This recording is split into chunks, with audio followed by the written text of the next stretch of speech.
Chapter 1. The Prologue. It's a beautiful day. The weather is good, the birds are singing, the grass is green, and there are flowers everywhere. Now, my story can begin. My name's Geoffrey, and today I'm going on a pilgrimage to Canterbury. I'm going to Canterbury with a group of people. We're going there together.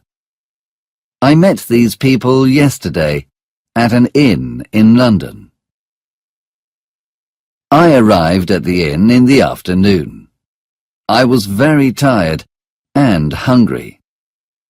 "Good afternoon," I said to the man who worked at the inn. He was the innkeeper. "I'd like a room for the night. I'm going to Canterbury tomorrow. The road to Canterbury is long. I need to sleep well before I start." "Good afternoon," said the innkeeper. "Do you know that some other people are going to Canterbury tomorrow? They're staying here tonight." "I'd like to meet them," I said to the innkeeper. In the evening, I met the other people. The inn was big, and there was a lot of good food and drink. Everybody had dinner together, and the innkeeper gave good food to everybody. The innkeeper was a nice person. He was a very big man, and he enjoyed speaking to people. He was very good at his job. Everybody enjoyed their dinner. After dinner, the innkeeper spoke to the group. "You're a very nice group of people," he said. "I know that God will listen to your prayers. You're all going to the same place, so you must go to Canterbury together. What do you think?" "Yes, we can go together," I said. "And I want to go to Canterbury with you," said the innkeeper. "Now, we have to travel for a long time, and I think we can do something interesting. We can play a game. What do you think?" "Yes," said everybody in the group. "Tell us about this game." "Now, listen to what I have to say," said the innkeeper. "We'll go to Canterbury together, and every person will tell a story. I'll listen to every story. Then I'll tell you which story is the best." Everybody in the group wanted to play this game. "Very well," said the innkeeper, "and I will give something to the person who tells the best story. That person will have dinner at my inn, and I'll pay for the dinner." The people in the group were very happy, and they began to think of what story to tell. In the group, there was a knight. Everybody liked him, and he was always happy to help people. He was an important man, but his clothes were cheap. His horse was fast, but it was small. "I'm a knight, and my life is very exciting," said the knight. "And my story is also going to be exciting. It's about two brothers who love the same woman." There was also a clerk in the group. He was a nice man, but he didn't speak very much. He liked reading and studying. That's all he wanted to do. He was very slim, and he didn't eat very much. And he liked books more than food. "I read a lot of books," said the clerk. "I don't want nice clothes or good food. I don't have much money, and I use the money I have to buy books. That's why I read a lot of stories. My story is very easy to understand. But it's not boring. I think everybody will enjoy it. It's about a king who has many secrets. Another person in the group was a merchant. He had a lot of money, but he wasn't a happy man. He always had a sad face. He was different from the knight. His clothes were very expensive. Everything he had was expensive: his clothes, his hat, and his horse. "I have an important business," said the merchant, "and I have a lot of things to do. But I'm not very happy with my life. And that's why my story will be sad. It'll be about an old man who can't see." I also have to tell you about another man. He was a franklin. He was different from the clerk. He was very rich and important, but he didn't have a business. He had a big house in the country, and he often invited people there. He liked good food. "I'm very old, and my house is big, and I like inviting people there," said the franklin. "In my house I often tell stories. I enjoy it. My story will be very interesting. It's about a woman who doesn't like the sea." "Why doesn't she like the sea?" "Well, you'll have to listen to my story." There is another person I want to tell you about. He was a pardoner. He also liked reading, and he liked to sing songs and say prayers. He had a strange face. "I travel a lot, and I always say prayers for people," said the pardoner. "There are a lot of bad people in the world. I'll say a prayer for them, but they have to give me some money. My story will be about 3 people who do something very bad." Everybody was tired. It was late in the evening, and the knight said, "We can go to bed now. Then we can leave early in the morning." We all went to bed. We were tired, but happy. Early next morning we got up, and then we left for Canterbury on our horses. We were slow, and after many hours we came to a place called St. Thomas, and we stopped there. We sat down, and then we had something to eat. After eating, the innkeeper said, "Listen, do you remember what we said last night?" "Of course," said the knight. "Well," said the innkeeper, "who wants to begin? Who wants to tell the first story?" "I'm happy to tell you my story," said the knight. "I think you'll enjoy it. It's very exciting." And then the knight began to tell his story. Chapter 2. The Knight's Tale. "My story is about 2 brothers," said the knight. "Their names were Palamon and Arcite, and they were knights. The brothers were from a city called Thebes. They did everything together. They weren't only brothers, they were also friends. But they were very sad. They were sad because they didn't live in Thebes anymore. They lived in Athens. And they didn't live in a house. They lived in a prison. They couldn't leave the prison, and they couldn't speak to anybody. Every morning, they looked out of the prison window. From their window, they could see a beautiful garden. One morning, Palamon woke up, and then he looked out of the window. But something was different. There was a woman in the garden. Her name was Emily. She was the daughter of the King of Athens. "Look," said Palamon. "That woman is beautiful. Oh, I'm in love. Arcite, come here.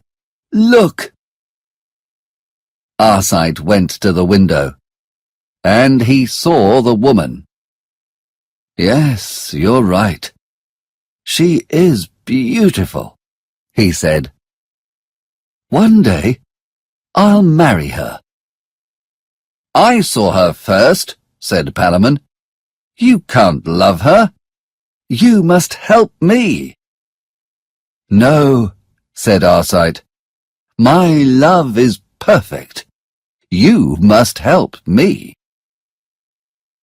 Arcite and Palamon both loved Emily, and they had the same conversation every day. "I love her." "No, you can't love her," was all you could hear from the small room, their prison. And then, one day, a friend of Arcite's visited the King of Athens. He wanted to speak to the king about Arcite. "Can he go home?" asked Arcite's friend. "He's a good man, and I want to see him again." "I'll do what you ask," said the king. "Arcite can go home, but he must never come to Athens again, and Palamon must stay in prison."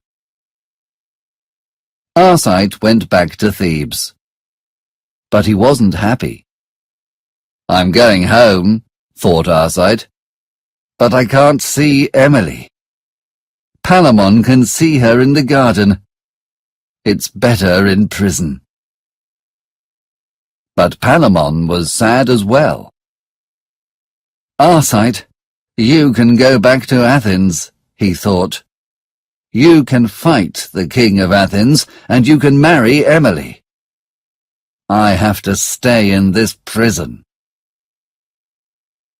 In Thebes, Arcite was very sad. He didn't sleep or eat very much. "I'll wait for 2 years," thought Arcite, "and then I'll go to Athens again. Nobody will know me. I'll wear different clothes. I'll change my name. And I'll find a job. I'll be a servant in the king's house. And then I'll see Emily." And that's why, after 2 years, Arcite went back to Athens. And soon he was the king's servant. The king liked Arcite because he was good at his job. One day, Arcite went to a forest near Athens, and he sat near a tree. "What can I do?" said Arcite. "I'm the king's servant. I'm near Emily, but she doesn't know who I am. I want to die." Then a man spoke to Arcite. It was Palamon. "Hello, brother. It's me," said Palamon. "Stop thinking about Emily. Only I can love her." "Palamon, it's you," said Arcite. "Why aren't you in prison?" "The king sent me home yesterday, but I'm not going home. I want to find Emily." "Well, I'll fight you for Emily," said Arcite. "But not today. We're knights, remember? We must do things in the right way. Tonight, I'll bring some food, and then tomorrow we'll fight." "All right," said Palamon.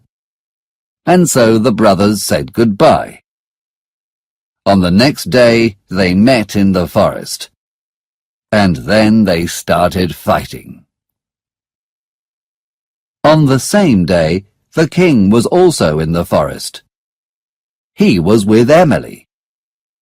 And he saw Palamon and Arcite. "Stop," said the king. "What are you doing? Stop now."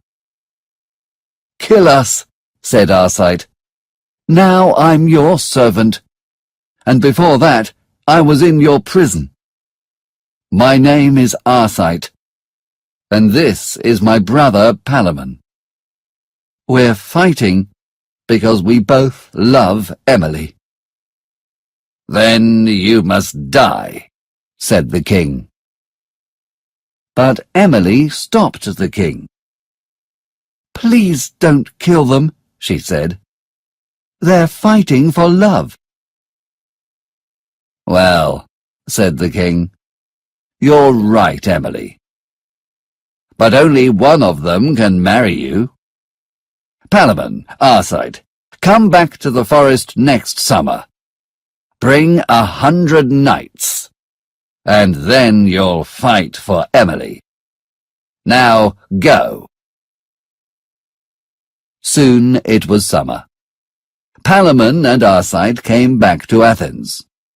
They both had 100 knights, and they were ready to fight the next day. That night, Palamon had a dream. In his dream, a woman said, "I can see you. You are marrying Emily." On the same night, Arcite also had a dream. In his dream, a man said, "I can hear you. You are saying, 'Hooray! Emily will be my wife.'" Which dream was right? Well, now I'll tell you. In the morning, everybody came to the forest. The knights were ready, and they began to fight. After 3 hours, Emily was worried. "They're fighting for me. Who's going to be my husband? When will they stop?" And then, after many hours, they did stop.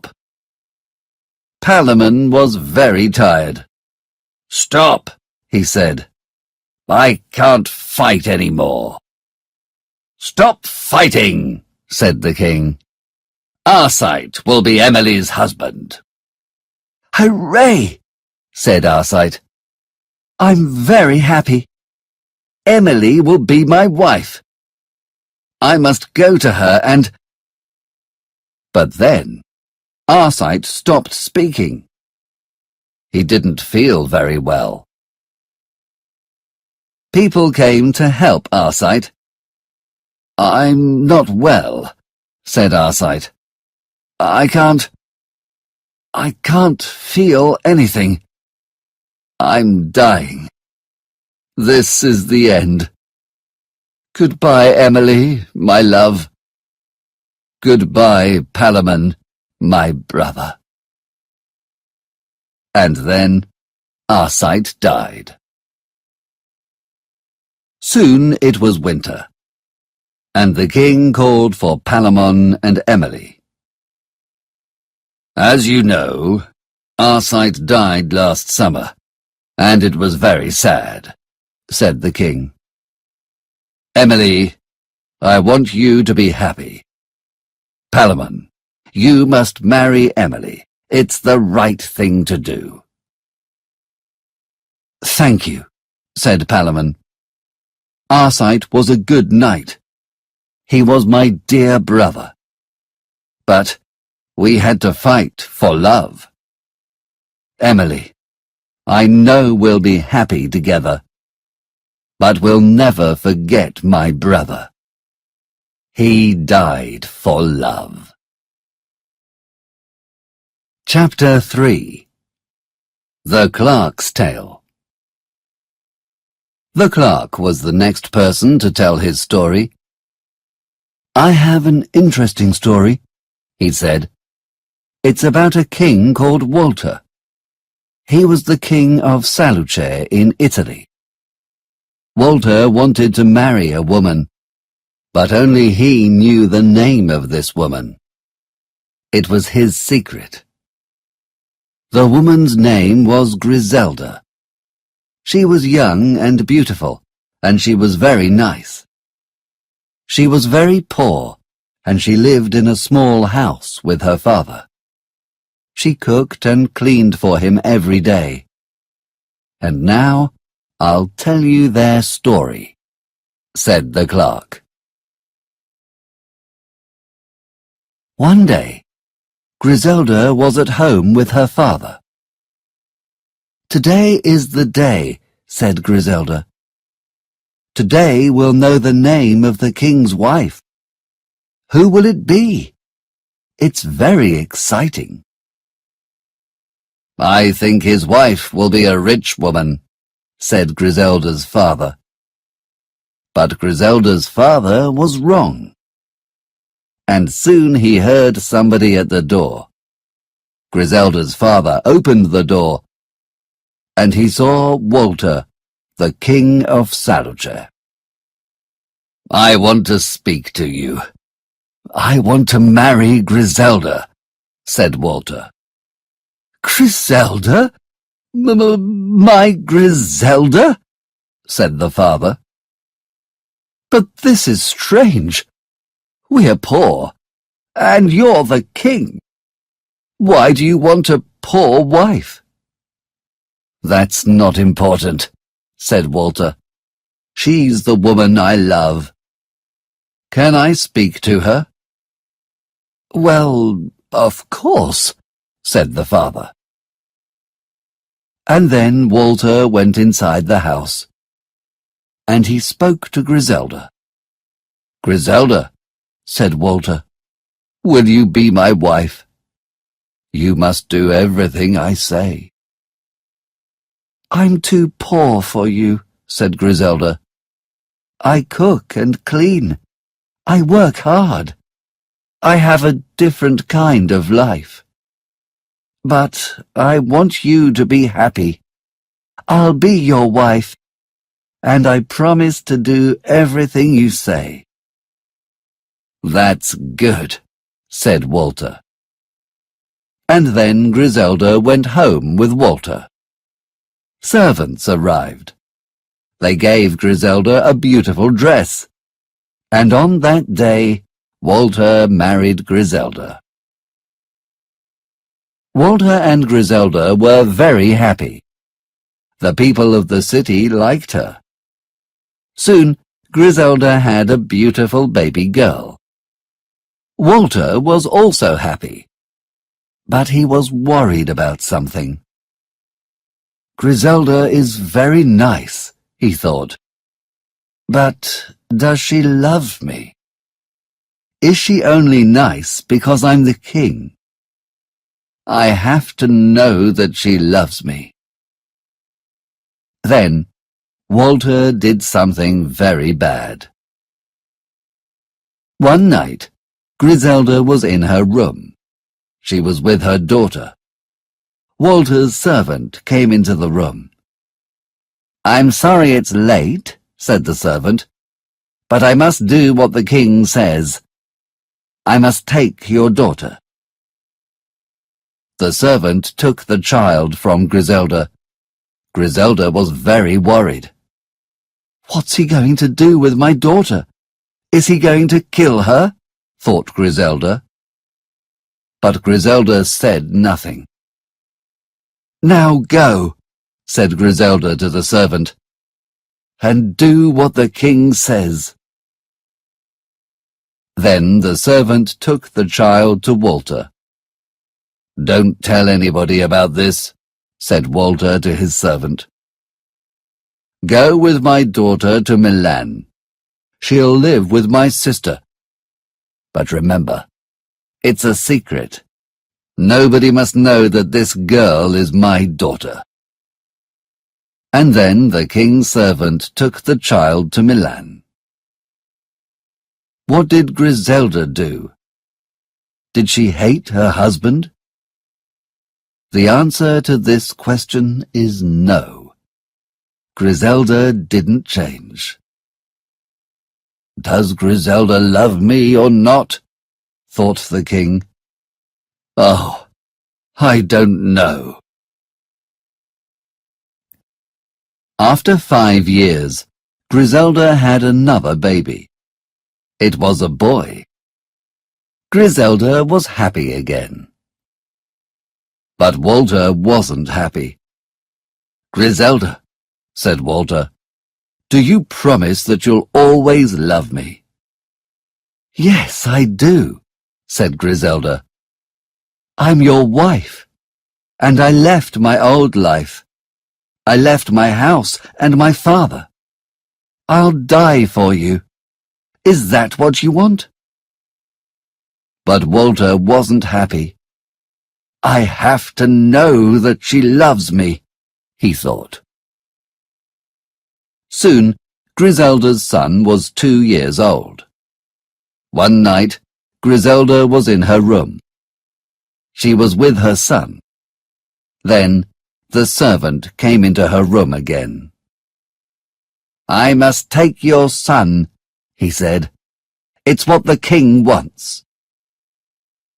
First my daughter, and now my son, thought Griselda. Oh, my children! What will Walter do to my son? Griselda said goodbye to her son, and then the servant took the child to Walter. Take my son to Bologna, said Walter. And remember, this must be a secret. And then the servant left. He took the boy to a family in Bologna. Now I'll know, thought the king. Will Griselda love me now? But Griselda didn't change. She didn't hate Walter. She was good to him. I don't know what Walter is thinking, thought Griselda. I promised to love him, and I will love him. But why does he do these bad things? For some years, Walter was happy. His daughter was in Milan, and she was now 18 years old. And Walter began to worry again. Does Griselda love me? He thought again. And then he did another bad thing. The king called for Griselda, and he said to her, I don't need you anymore. I want a new wife. Griselda said nothing, and then she left Walter's room. Walter then spoke to his servant. Bring me my son and daughter, he said. But it must be a secret. Don't tell anybody who these children are. I'll say to everybody that I'm going to marry the girl. Of course, I'm not going to marry her. She's my daughter. But nobody will know this. That afternoon, Walter spoke to Griselda again. Griselda, a poor woman can't be my wife. I was wrong, he said. My new wife is arriving. You must go back to your father's home. Leave your clothes here. I'll give them to my new wife. Thank you for everything, said Griselda. I'll go home to my father. He's old. I want you to be happy with your new wife. And then she left the room. The king was very sad. I hate doing this, he thought. I love her so much, but I must know that she loves me. The next day, Walter went to Griselda's house. He wanted to ask Griselda something. Griselda, as you know, my new wife is arriving, said Walter. I need somebody to clean her room. Will you help me? I'll be happy to help, said Griselda. And then she went to Walter's house. She cleaned the rooms, she made the beds, and she washed the plates. That morning, Griselda's son and daughter arrived. When Griselda saw the girl, she thought, "She's beautiful." And she thought of her daughter. "My daughter is the same age," she thought. And when Griselda saw the boy, she thought of her son. "The boy is so clever. My son is the same age." Of course, she didn't know that they were her children. When Griselda saw the king, she said, "That girl is very nice. She's beautiful. Be nice to her. I hope you'll be happy." "Stop this," said the king. "I don't want to do this any more. My dear wife Griselda, I love you very much. Griselda, you are my wife, and you're perfect." And then Walter called for his son and daughter. "Griselda, this is our daughter, and not my new wife. And this is our son. I'm very sorry. I only wanted you to love me, and now I know that you do. These are our children." Griselda was happy to see her children again. Thank you," said Griselda. "My children are safe." That night they had a big party. Griselda and Walter were both very happy. And Walter never worried about Griselda's love again. Chapter 4. The Merchant's Tale. The merchant told the next story. "I travel a lot," he said, "and everywhere I go, I see people that are sad. I have a wife, but do you think I'm happy? Well, I'm not happy. My wife isn't a nice person, and I hate my life. I want to tell you a story about a husband and wife. It's a story about a rich old man. His name is January. January wanted to find a wife, and he asked his friends to help him. "Don't find me an old wife," said January. "I want a young wife." January's friends found a wife for him. Her name was May. She was young, but she didn't have any money. January was happy with his wife. "I'm old," he thought, "but now I've got a young wife. I won't have any more problems. And May is very beautiful." But there was another person who thought that May was beautiful. It was January's servant. His name was Damien. Damien thought of May all the time. He didn't sleep very much. He didn't want to eat. He loved May. And now he had to see her every day with January.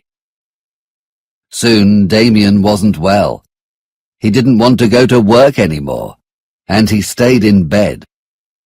In bed, he wrote a letter to May. Then he put the letter in a small bag. That evening, January went to dinner. "Where's my servant Damien?" he said. "Damien isn't well," said another servant. "He's in bed now." "I'm sorry about that," said January. "He's a good servant. He works hard. I want to speak to him." After dinner, May and January visited Damien. May went to see Damien first.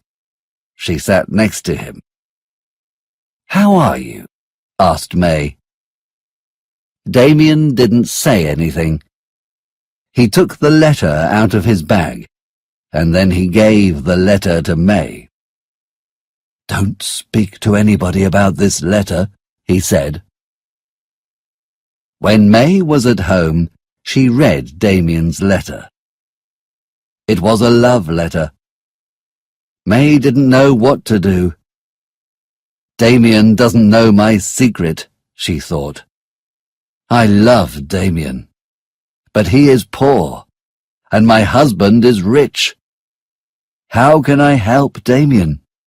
I want him to be well again, thought May. May wrote a letter to Damien, and then she visited him again. She gave Damien the letter. Get well soon, Damien, she said, and then she left. Damien read the letter. The letter changed him. Soon he was well again. The next morning, Damien got up. Now he was happy. Now he wanted to go to work. January had a big house, and he had a beautiful garden. He often went there. It was his favorite place. Only January and May could go to the garden. January had a key, and he used the key to go into the garden. One day, January was in his garden. He looked at the trees and the flowers. It was a beautiful day. The weather was perfect. But January didn't feel very well. Help! Help! Said January. I can't see. I can't see anything. I'm blind. It was very sad. January couldn't see any more. May went to the garden, and she took January back to the house. January stayed in his room for 2 months. He didn't want to go out, and he often thought about May. What about May? He thought. Now I can't see my beautiful wife. What is she doing? I can't see what she's doing. Does she love me? I know what I'll do. I'll tell her that she must always stay in the house. We'll stay here together. The next day, January said to May, You must always sit next to me. Then I'll know what you're doing. Sometimes we can go to the garden, but we must go there together. Now it was May who was sad. Her house was a prison, and she thought more and more about Damien. Damien was also sad. I can't speak to May, he thought. January is always there. I must do something. I need to speak to May. May and Damien often wrote letters to each other. They wrote about their love. But Damien wanted more. He wanted to speak to May. He wrote a letter to her. In the letter he wrote, May, take a key to the garden, and then give the key to me. January has a lot of keys. Then tell January that you want to go to the garden. Do it now. Damien gave the letter to May, and May did what Damien asked. She gave him the key. Then Damien went to the garden, and he waited there for January and May. Soon, January and May were in the garden. January was happy again. I'm old, and I can't see, he said to May. But I have you, my love. I love you so much, and I want to show you how much I love you. Tomorrow I'm going to give you all my money, and this house, and this garden. January, what are you saying? Said May. You're the only man in my life. But of course, there was another man in May's life, and that man was Damien. And now she saw Damien in the garden. I'm hungry, said May. I want to go to the apple tree. Then I can eat an apple, wait here." But May didn't want any apples. She didn't go to the tree. She ran to meet Damien. January waited for May. He didn't know where she was. Now she was with Damien. But then everything changed. "I can see again. I can see," said January to himself. "How is this possible?" he thought. January didn't understand. "I must tell May. She'll be so happy." And so January looked at the apple tree, but May wasn't there. "Where's May?" thought January. And then he saw her. But he didn't only see May. He also saw a man. "Who are you? What are you doing?" "Leave this garden now," said January. Damien and May looked at January. "I think he can see us," said Damien. And then Damien ran. He was very fast, and soon he was outside the garden. Then May ran to speak to January. "What is it, my love?" she asked. "I can see now. I was so happy, I wanted to tell you. And then I saw you with a man. I think I saw you with somebody." "You can see again?" said May. "I'm so happy. But what are you talking about? A man? You can look everywhere in this garden, but you won't see a man, because there is no man." "I was so excited that I could see again," said January. "I think I saw something that wasn't there, but I thought there was somebody with you." "There was no man," said May. "Nobody can come into the garden. I want to go back home, my love. Then you can sleep. You're tired." "Yes, you're right," said January. "Of course there wasn't a man. Nobody can come into the garden. I want to go home now. We have to tell everybody. We'll have a party. Isn't it great? I'm not blind. I can see again." "And here my story ends," said the merchant. January was happy. He could see again. But there was something that January couldn't see. He couldn't see that May didn't love him, and that May loved Damien. January wasn't blind anymore. But love is always blind. Chapter 5. The Franklin's Tale.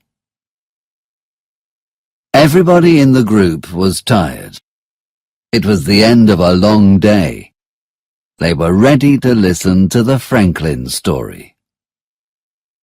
My story is also about a husband and wife, but this story is different from the merchant's story.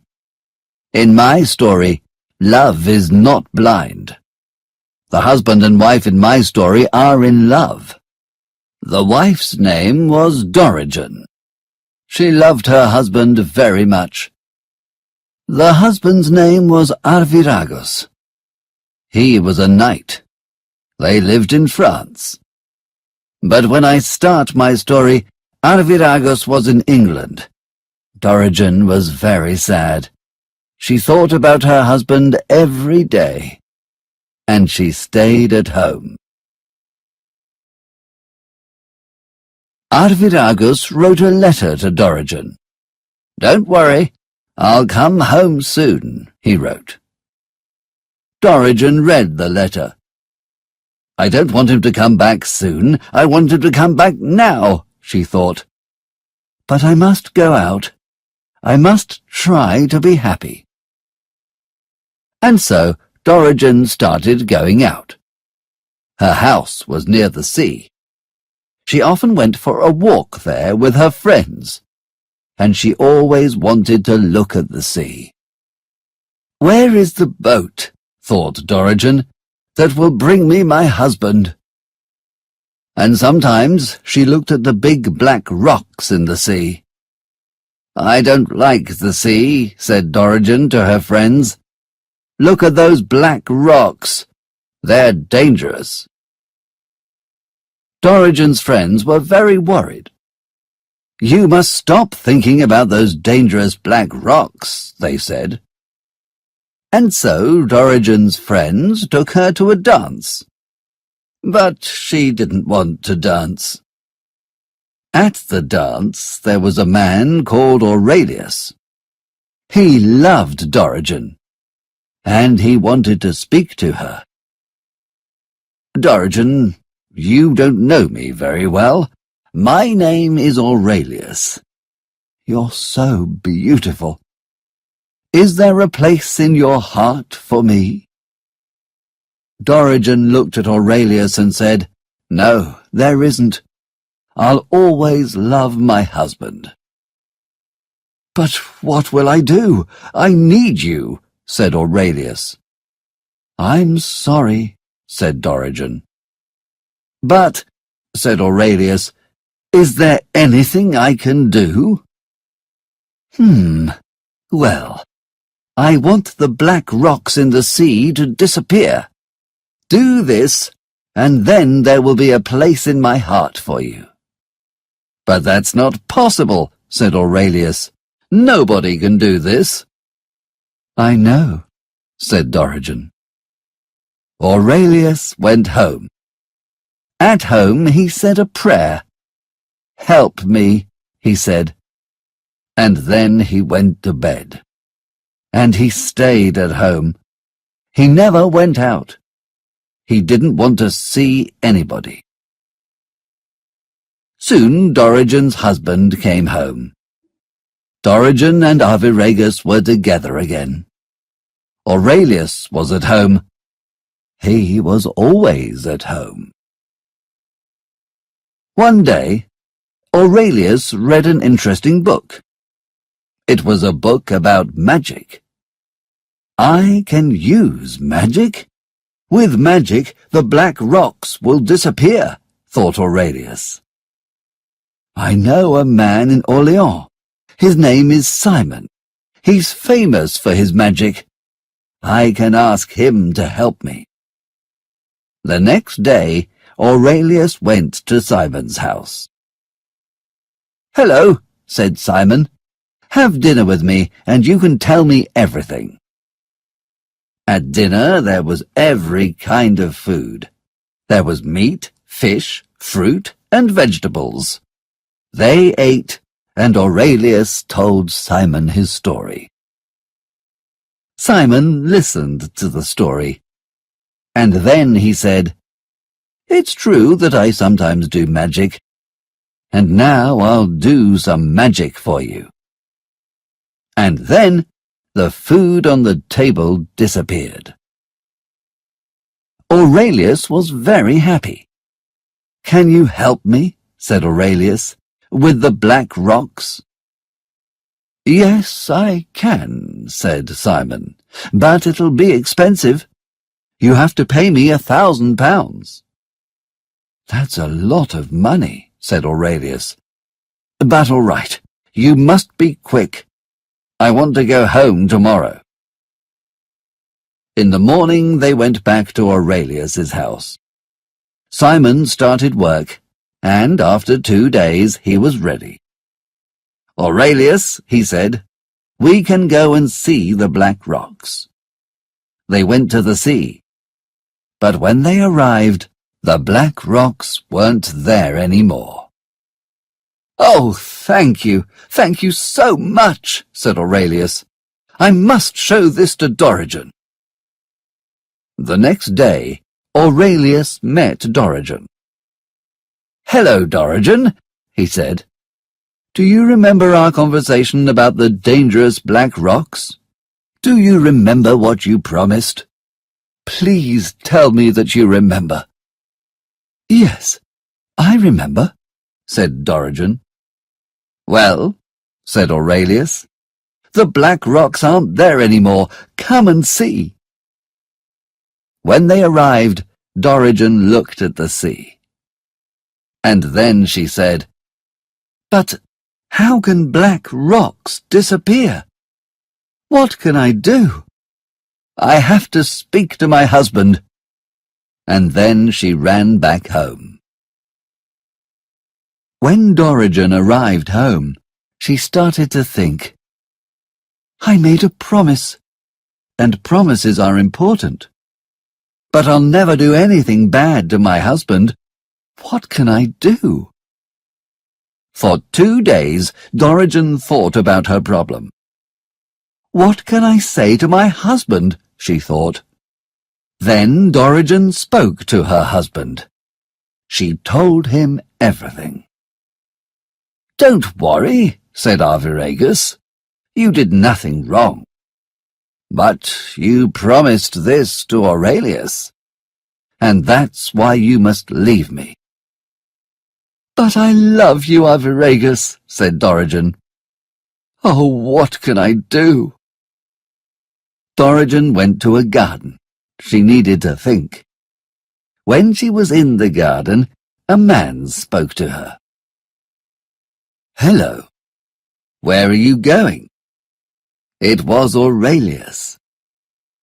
"I don't know," said Dorigen. "My husband says I must leave him. The black rocks aren't there anymore, and I promised to be with you." Dorigen was very sad. Dorigen stopped speaking. And then something changed inside Aurelius's heart. "I hate to see you this sad," he said. "Your husband is a good man. You and Arviragus have a perfect love. I must stop this. Go home to your husband. We'll forget about your promise." "Thank you, Aurelius, thank you." "Oh, I'm so happy," said Dorigen. And then she went home to tell her husband. Then Aurelius remembered something. "I have to pay Simon £1,000, and I only have £500. What am I going to do?" "I'll bring him £500. I think he'll understand." Aurelius went back to Simon's house. Aurelius was very worried. "Simon won't be very happy," he thought.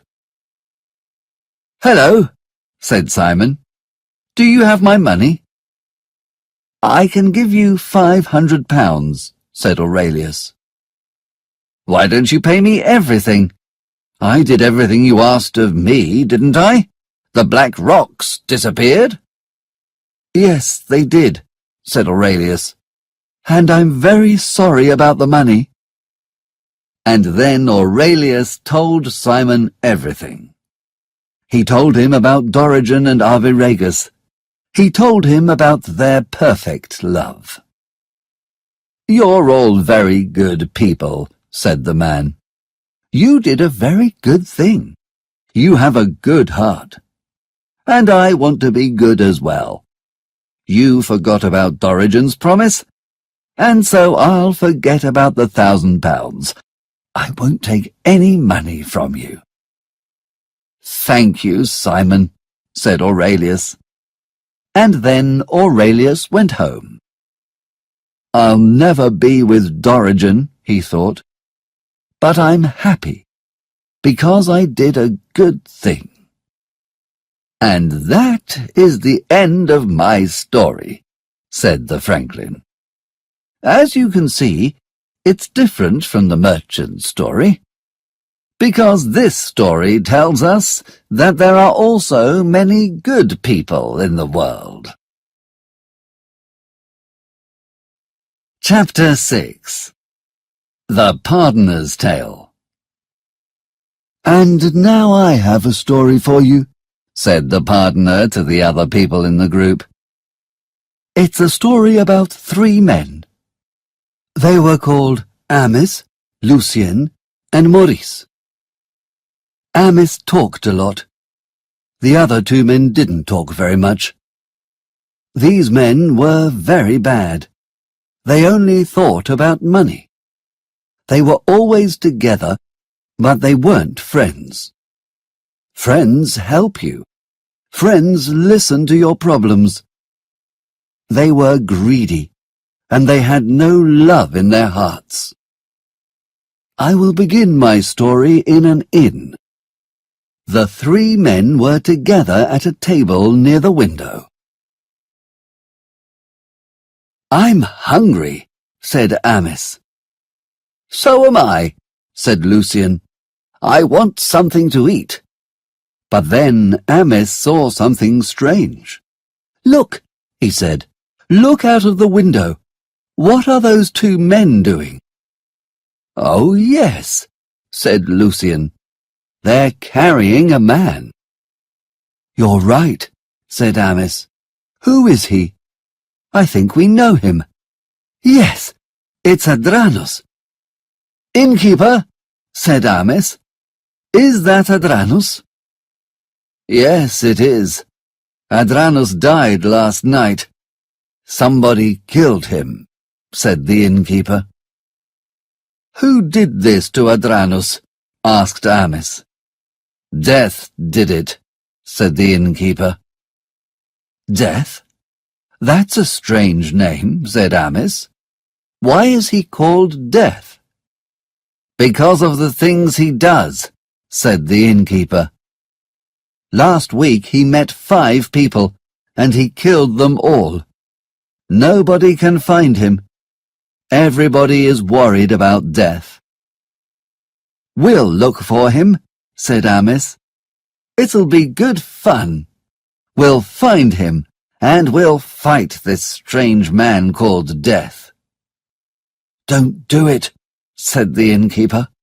"He's very dangerous." "Don't worry, we know what to do," said Amis. "People say that Death lives near the mountain," said the innkeeper. "Don't go near the mountain, or you'll be the next people to die." "Well, we're going to the mountain. Nothing will stop us." And so the 3 men left the inn, and then they started walking to the mountain. The 3 men walked for a long time. They often had to stop. After some hours, the 3 men met an old man. "Hey, old man," said Amis. "What do you want?" said the old man. "Do you know a man called Death?"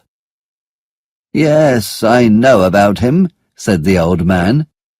"But why are you asking me this? Don't go near that man. He's dangerous." "Tell us where we can find him," said Amis. "Nobody knows where he is," said the old man. "But people say he often goes to a place. They say he puts his money there." "Money?" said Amis. "Where is this place?" "Before you walk up the mountain, there's a very old tree. It's near the road that goes to the mountain. Sometimes he goes there. They say he's got a lot of money." "I think I know where this tree is," said Amis. "We can go there now." "No, stop," said the old man. But it was too late. The friends wanted to find the tree. After 2 hours, they arrived at the place, and they saw the tree. "I want to look for the money now," said Amis.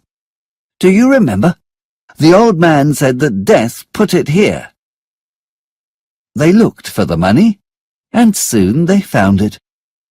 It was under a small rock. There was a lot of money in a big bag. The bag was very difficult to carry. "Here it is. Look how much there is. We're rich, said Amis. Hooray, they said. We've got a lot of money. They were very excited. I want to get something to eat and drink, said Amis. Okay, said Lucien. We can go to the town and buy something. But wait, said Amis. 2 of us must wait here with the money. Maurice, you go to the town. We'll wait for you here. Okay, said Maurice, and he went to the town. The other 2 men waited under the tree. After an hour, Amis thought of something. Listen, said Amis. There's a lot of money in that bag. Yes, you're right, said Lucien. There's about 600 pounds. That's 200 pounds each. Yes, but I think we can have 300 pounds each. How? Said Lucien. Well, we can kill Maurice when he comes back. Then we'll have more money. Yes, I want to do that, said Lucien. And then the 2 men waited for Maurice. Maurice was near the town, and he started thinking. Well, there's about 600 pounds in that bag. That's about 200 pounds for me. 200 pounds is a lot of money. But 600 pounds is much more. 600 pounds will change my life. I know what I'll do. I'll kill Amis and Lucien. Then I'll have all the money. 10 minutes later, Maurice arrived at the town. He bought some food and drink, but he also bought some poison. He put the poison in the drink, and then he went back to the tree. It was getting late when Maurice arrived. Amis, Lucien, I've got the food and they were the last words that Maurice spoke, because then Amis and Lucien killed him. And now we have more money, said Amis. They didn't worry about Maurice. The 2 men were happy. They drank together. Soon the poison was in their bodies. And after 1 minute, the poison killed them. That's the end of my story, said the partner. The 3 men wanted to fight death. They were greedy. And that's why they died. I want you to remember this story when we arrive at Canterbury, and when we say our prayers. The others thought it was a very good story. And then the people in the group thought about all the stories. There were a lot of things to think about.